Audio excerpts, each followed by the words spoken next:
Hello and welcome to this IELTS academic writing preparation lesson. Today we are going to go over analyzing and writing about process diagrams.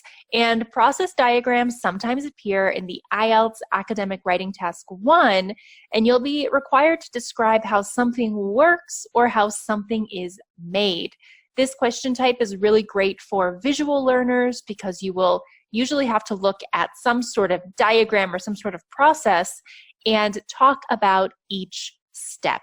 So we're going to go over this specific writing prompt. We'll look at a few examples, and I'll talk to you about how important grammar is for this specific prompt. And in fact, we're going to start with grammar because it sets a good foundation for writing these particular essays. So let's go ahead and look at the grammar that you are likely to see and likely to use when writing these types of essays.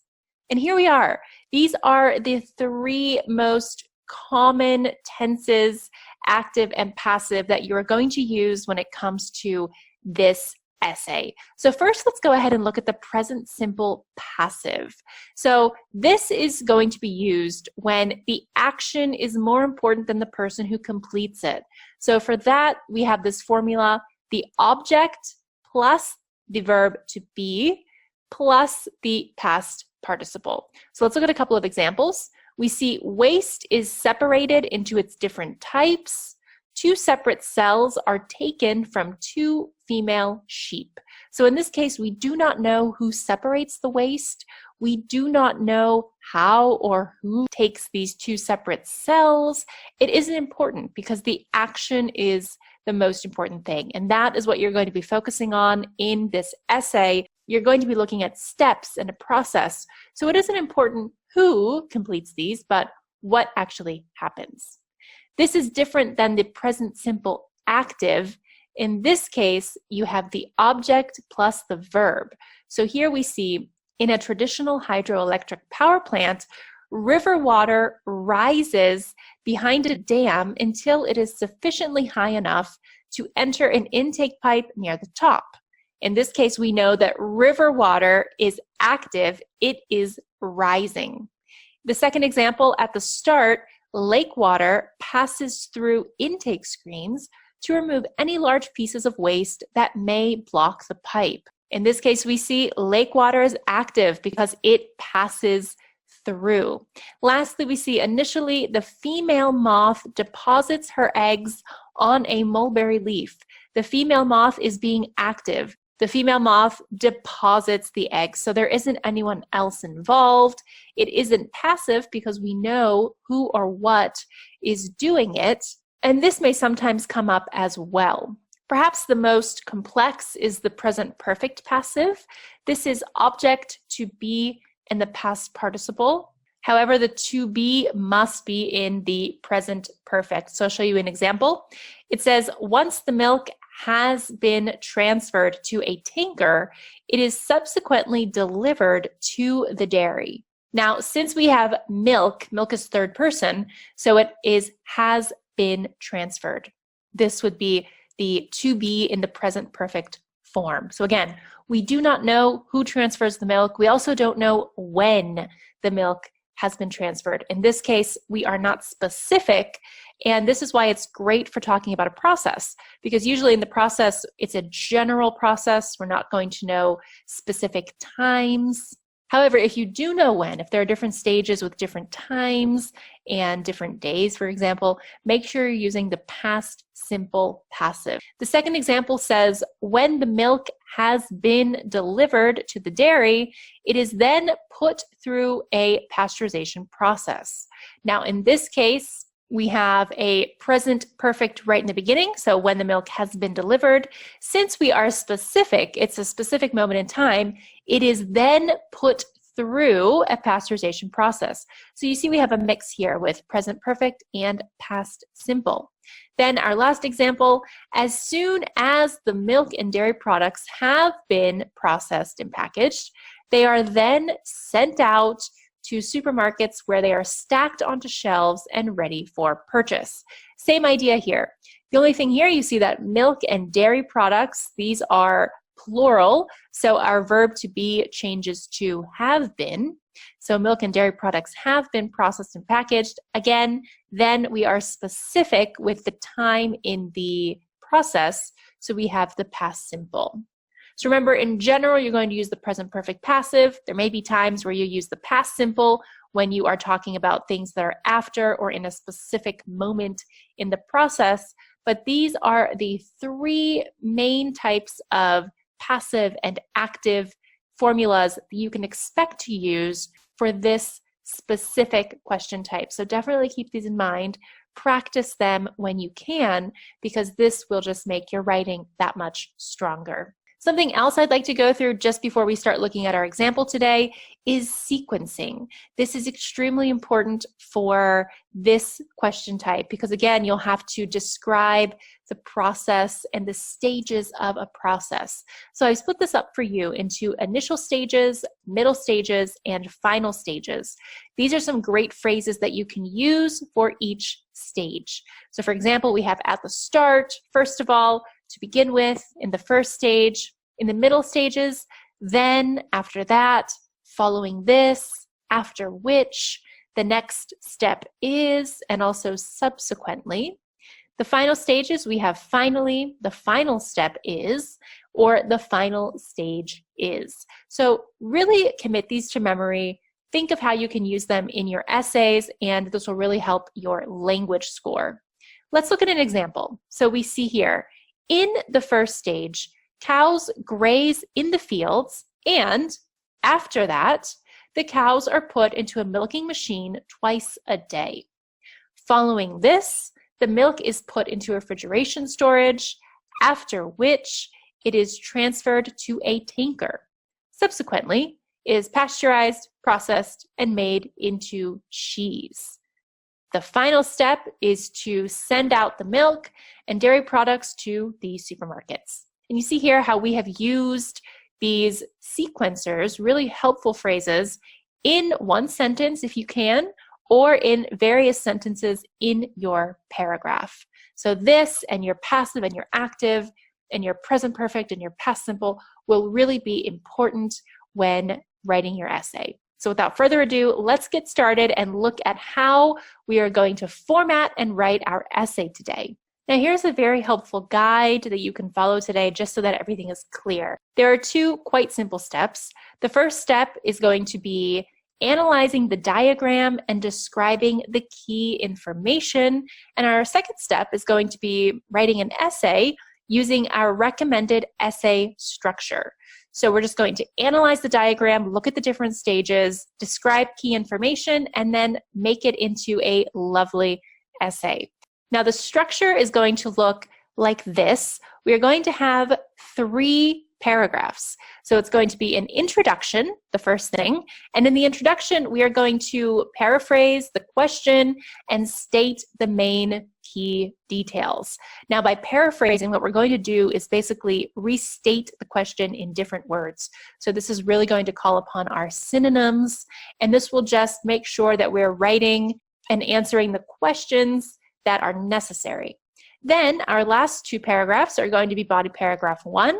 In this case, we're going to describe the first half of the process, and then body paragraph 2, where we're going to describe the second half of the process, and that is it. This will make sure that we are including all of the relevant details without adding anything else that is unnecessary, and it's going to be very concise, it's going to be logical, 3 simple paragraphs. So with all of this in mind, let's take a look at our first writing prompt for today. We'll analyze the details and then we'll put this to the test. Okay, here's our first essay for today. Now I'm going to read the prompt and then we'll take a look at this diagram and then make our notes as necessary. First it says, the diagram below shows the process of yogurt making. Summarize the information by selecting and reporting the main features, and make comparisons where relevant. Write at least 150 words. Okay, so this is our prompt for today. We see that we have a numbered process 1 through 8.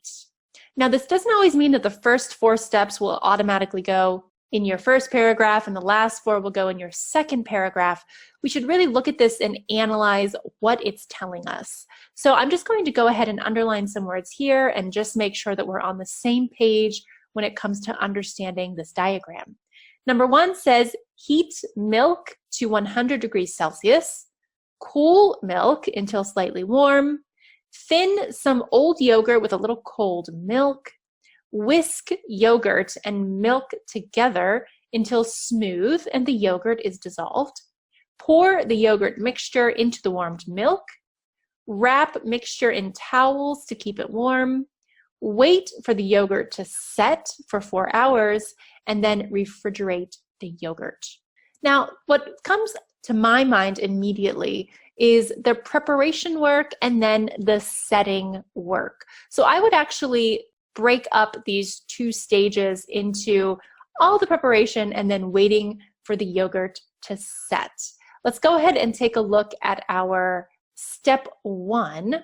And so we're going to analyze the diagram and describe the key information, looking at the first half and the second half of the process. Now, again, this is going to be subjective. What you think is the first half and the second half is really up to you. It's not going to make or break your essay. Just make sure that everything is done in a logical way and in an organized way.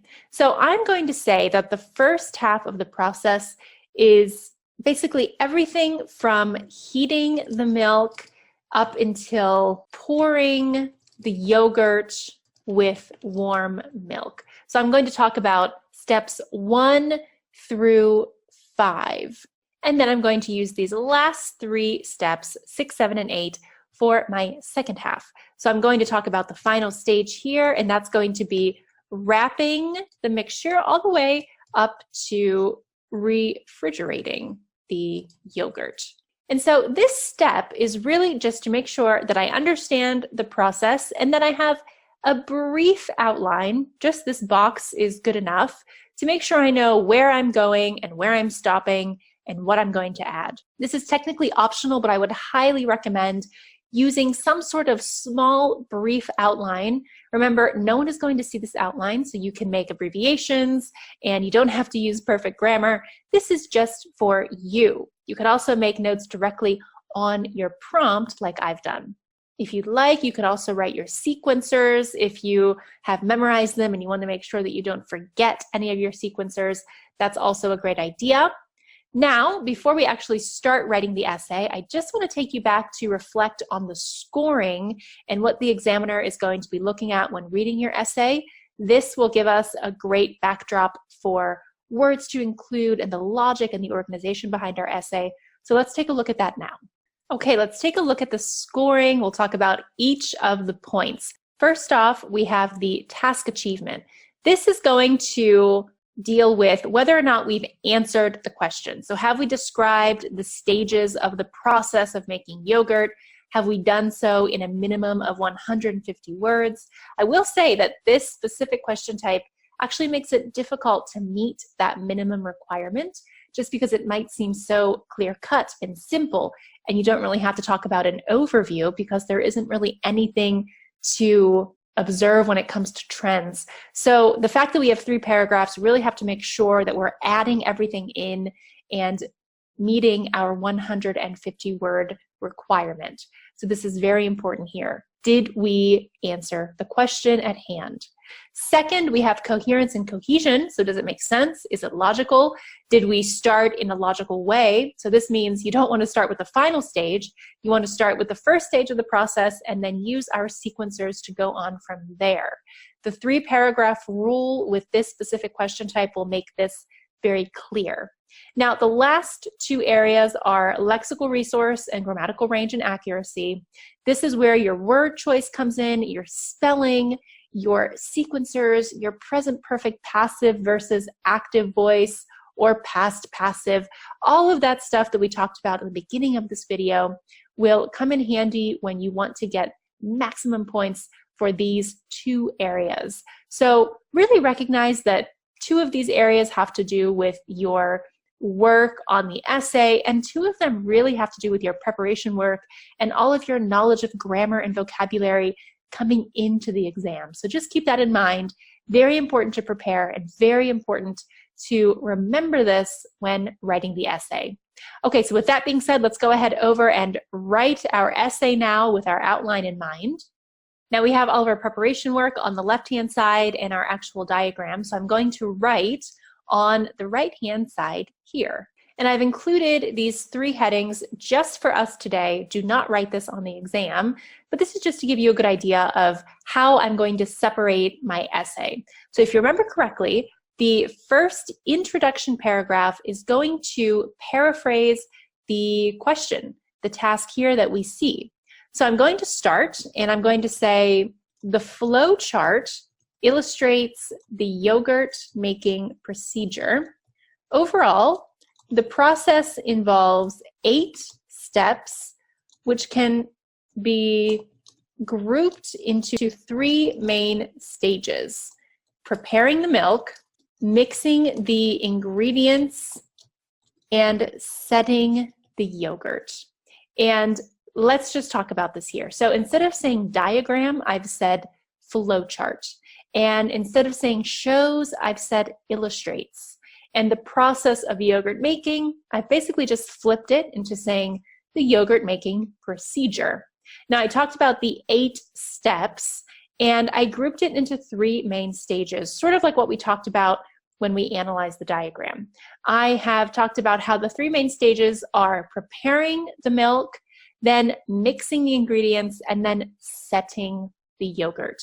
In my body paragraphs, I'm going to basically include the first 2 steps, and then in my body paragraph 1, I'm going to include the first 2 stages, and then the body paragraph 2 is going to be wrapping and setting the yogurt. This is what I mean by really making sure that you're analyzing the diagram and not just splitting 4 and 4 for these 8 steps into body paragraph 1 and body paragraph 2. Always make sure there's some logic behind it. Okay, now let's go into body paragraph 1. In terms of preparing the milk, it is first heated to 100 degrees Celsius on the stove. Following this, it is taken off the heat in order to be cooled to a moderately warm temperature. As far as the second stage of mixing the ingredients is concerned, a little cold milk is added to some old yogurt so as to thin it, after which the yogurt and cold milk are whisked together until the mixture is a smooth consistency with no lumps. Subsequently, the mixture is poured into the warm milk. Now, I've added information here.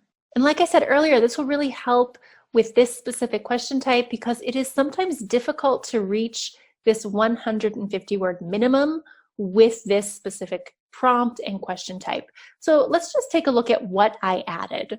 I added on the stove. And obviously it's going to be heated somewhere, but the fact that I saw this flame here is a good indication that it's going to be on the stove, not somewhere like in the oven. Now, this isn't absolutely imperative, but again, it helps with the word count, and it also tells the examiner that you are familiar with language, with different vocabulary words, and it definitely doesn't hurt. It adds something quite important to your essay. Then I said that it is taken off the heat in order to be cooled. So I've also added this as well. It's not just going to be heated and then cooled automatically. So I said it is taken off the heat. And then as far as the second stage of mixing the ingredients is concerned, a little cold milk is added to some of the old yogurt, okay? And then it's whisked together until the mixture is a smooth consistency. I've added this word consistency, and if it is smooth, it will not have any lumps. So I've included no lumps as well, even though that isn't in our diagram. Then I've said subsequently the mixture is poured into the warmed milk. So I didn't add too much, but I just added some nice key phrases about the stove, no lumps, and I just made everything flow a little better. Now we're going to look at body paragraph 2, which remember is the final stage, so we're going to talk about wrapping and then all the way up to refrigerating the yogurt. Final stage is setting the yogurt.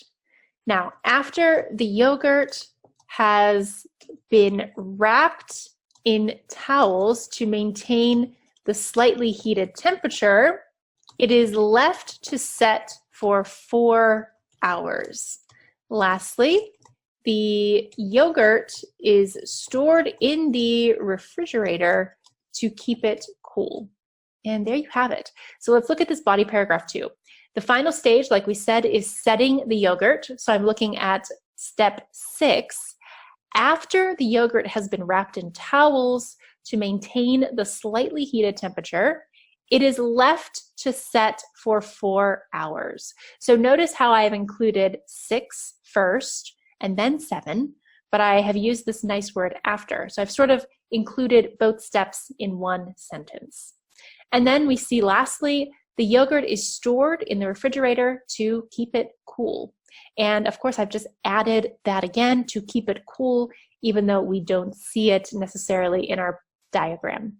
Now, this is our essay. I'm just going to clean it up a little bit so we can examine the language and look at the grammar. Okay, and here is our final product. I've eliminated the headings and I've also color-coded it, which we're going to look at together. Now, first off, the word count is 164 words. That's great for this question type. We have definitely fulfilled the minimum, and we have talked about everything that needed to be said when it comes to this process. Let's first take a look at the blue words. These are synonyms and topic vocabulary. Basically, we see milk, ingredients, yogurt. Lumps is something that I added, which is good to know when it comes to whisking and baking. Then I have mixture, poured. This is a great verb, which we saw here, but make sure you're familiar with how to use it, and warm milk. So there isn't that much when it comes to synonyms and topic vocabulary to this specific topic of yogurt making, but it is just good to point out. Also keep in mind the paraphrasing that we did in the introduction paragraph. Let's take a look at the red, important functional words. This sets the stage and makes everything a bit logical. So when we're talking about the whole process, we see overall. Then in terms of something, so we talked about in terms of preparing the milk. This is quite specific because we're talking only about preparing the milk. Then this is a great formula. As far as, and then we have something, is concerned. So we would put a noun here. So as far as the second stage is concerned, and then we talk about it with some detail. These are just great to be specific, give examples, and make the essay just move along. Now let's take a look at our useful vocabulary and phrases. This is in green. So this is very similar to what we saw in our sequencing slide. First, following, after which, subsequently, the final stage, after, and lastly. These are very similar to your important functional words, but they're very specific to stages and sequencing. So make sure that you are committing these to memory and using them when necessary, where appropriate in your essay. And lastly, I just want to show you the bolded phrases here. These are all of the passives. So it is heated, it is taken off, little cold milk is added, the yogurt and cold milk are whisked together, the mixture is poured. Remember, we don't know who is doing this, it is not important, but notice how much passive is in this essay. Lastly here, we do have a present perfect, which is nice. It's a little bit complex that I added these 2 steps in one sentence. You might be thinking that this paragraph is a little bit shorter, and it is. It isn't too short, but it's just short because I was able to effectively combine steps 6 and 7. So don't worry too much about that. Again, the more complex you can make it, the better it'll be for your grammar score. And so remember, we see after something has happened, then it is left to set. So this is why we have the present perfect and the present passive. Think of it as a timeline, just like we see here. So after something has been done, something else happens. And then lastly, the yogurt is stored in the refrigerator. All right, let's take a look at a second example now. And this is going to describe two processes. So we're going to switch gears, go a little bit quicker, and see what the second writing prompt can teach us. All right, and here is our second writing prompt for today. You'll notice that this looks a lot different and probably a bit more complicated. So let's go ahead and read our prompt together. It says, the diagram below shows the process by which electricity is generated in two types of hydroelectric power stations. Summarize the information by selecting and reporting the main features. Write at least 150 words. Now here you see the topic is a bit more complicated and the idea is different. So here we have two processes instead of just one overarching process with stages.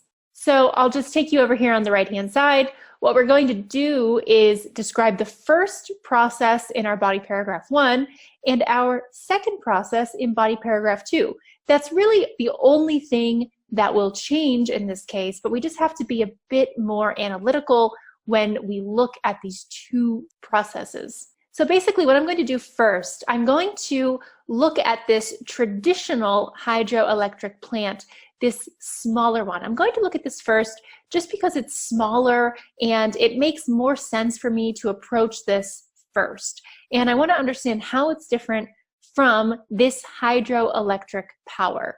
So let's just go ahead and read. We see number 1 is intake, 2 is turbine, 3 is power. So the step is 1, 2, and 3. Here in hydroelectric power, we see 1, for a run of river plant, water flowing downhill is diverted from the river into a new channel. Then we see 2, water flow turns turbine blades. Number 3, turbines turn the generators. Number 4, transmission lines conduct electricity. And then number 5, water flows back into the river. So you'll notice that with the traditional hydroelectric plant, we do not have steps 4 and 5.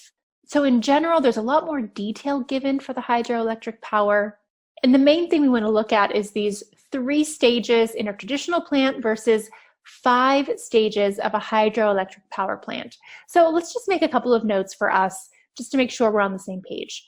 If we look at process 1, which is the traditional hydroelectric plant, I'm going to say it's 3 stages. I'm going to talk about how the water rises and then it's high enough to go in an intake pipe, because that is exactly what we see here. So I'm looking right from the left, seeing that it goes into an intake pipe. Then it enters, the water flows into a turbine chamber, the blades rotate, and then electricity is generated. Then I see that the power is sent to customers with what looks to be transmission lines. So I'm just going to make that note. And that is all we really have to say for the process 1. Now process 2, I'm going to say has 5 stages, and I'm going to talk about how water, which looks to be going downhill, goes into turbine blades. Then I'm going to talk about how water is channeled away from the path down into a pipe. So I'm going to say water goes to a pipe down the hill. Then it looks like it enters here, this building. So I'm going to say once it's in the building, the water causes the turbine blades again to rotate. This produces electricity. And then the power, it looks like, is conducted by transmission lines again to where it's needed or to customers. So I'm going to say again, power sent via transmission lines. I'll say it in a different way just to use our synonyms. But the thing I really want to include in the second body paragraph is step number 5. So I see that surplus water exits the plant and goes again back to the river to perhaps resume its original course back to number 1. So you see how my notes for process 2 are a bit longer. That's fine because there are more stages here. Now, this step is technically optional, but I would definitely suggest that you do it just because it'll make things clear to you. Of course, these notes do not have to make sense to anyone but yourself. No one is going to be reading them but you. And it's just helpful for you to have this when you are writing your essay. It gives me a clear path. It makes me aware of what these two processes have in common, how they're different. And now I just feel much more prepared to write the essay. So that is all we have to do for our preparation work. Now I'm going to show you the finished essay, color-coded, and we can go through it together. Now, first off, I just want to show you that our word count is 202 words. That makes sense. When it comes to two processes, it's actually easier to get your word count up to where it needs to be. We had a lot to include in this case, so the 202 words definitely fulfills the 150 word minimum, so that's great. And keep a note about these color-coded words.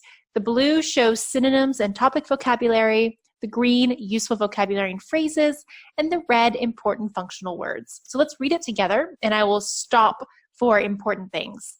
We'll start here. The diagram compares the process by which electricity is generated in two types of hydroelectric power stations. Overall, electricity produced by a traditional hydroelectric plant is produced in 3 stages, as opposed to in 5 stages at a run-of-river hydroelectric plant. Now, I've emboldened the passive phrases, which again, we really have to pay attention to our passives here. So electricity is generated, electricity produced by shows a very clear passive. In this case, we have shown who is doing the activity or what is doing the activity. Then the red, we have important functional words. Overall is great when talking about general themes. And as opposed to is a great linking phrase to show two contrasting ideas. Then run-of-river hydroelectric plant is topic vocabulary, which we saw right here in number 1.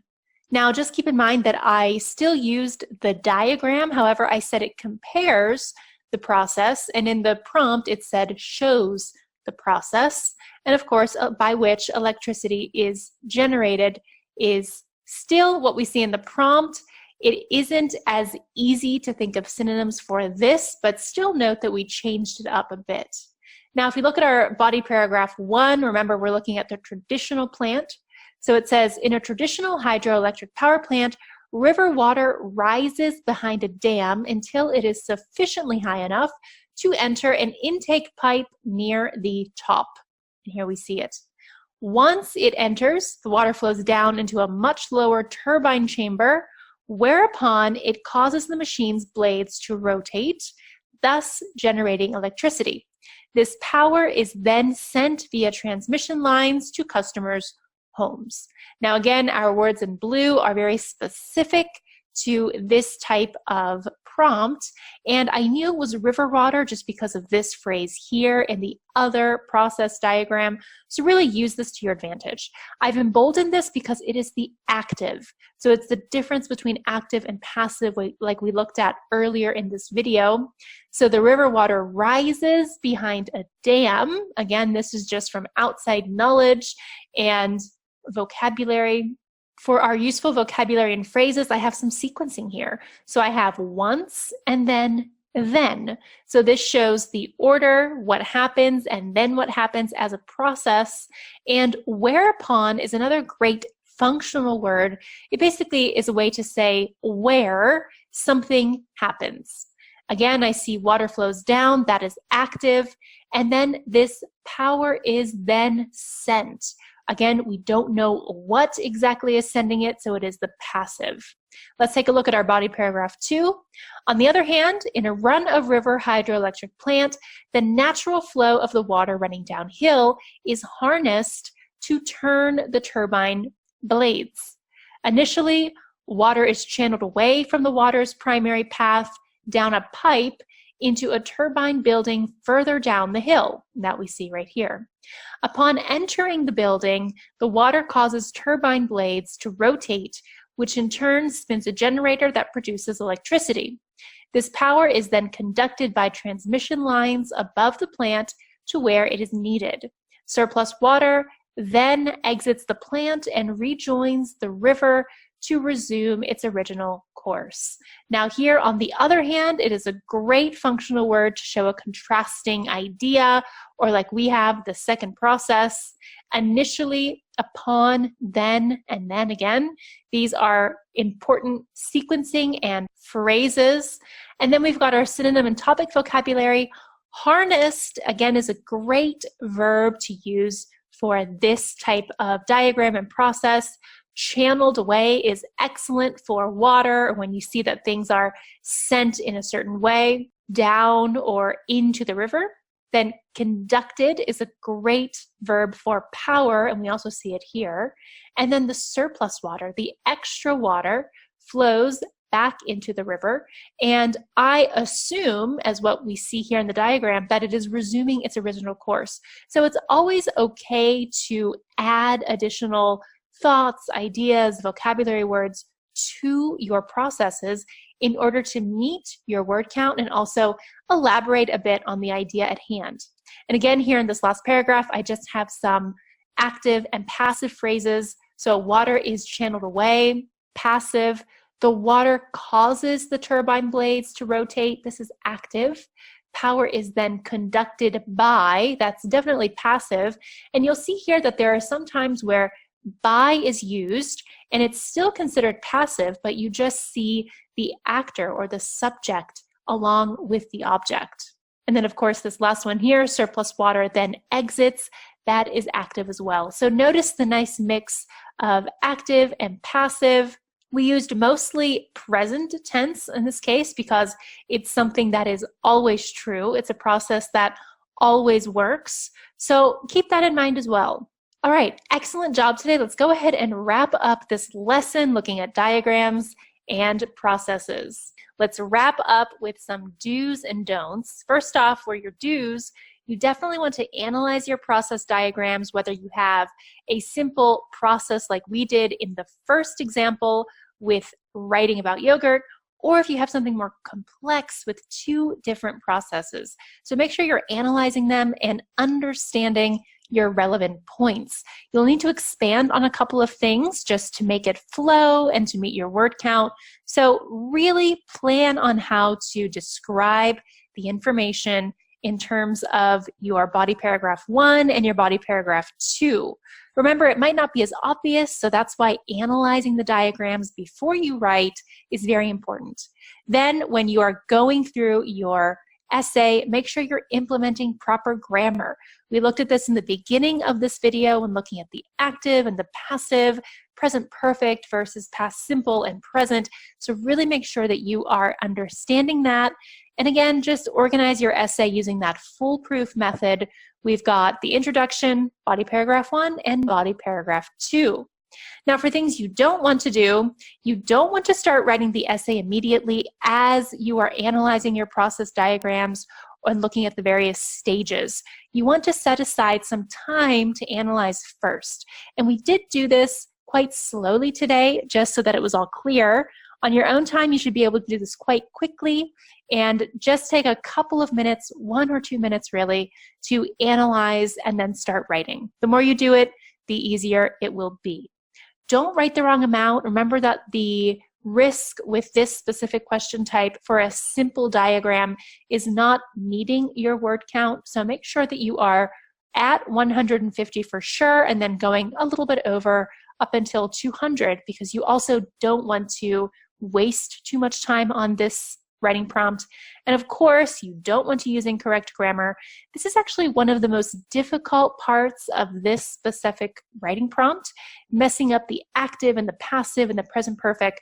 So just make sure that you are practicing this and that you are using the grammar you should be using that is relevant to your question. All right, once again, great job. It was a big lesson with grammar. and 2 very important examples. I hope that you'll continue on practicing for the IELTS exam. To do that, you should visit us at www.bestmytest.com/IELTS. There we've got a lot of great practice, questions, tests. So head on over there and start working towards your IELTS goal. Thanks again for joining me for this lesson. Hope to see you for the next one, and have a great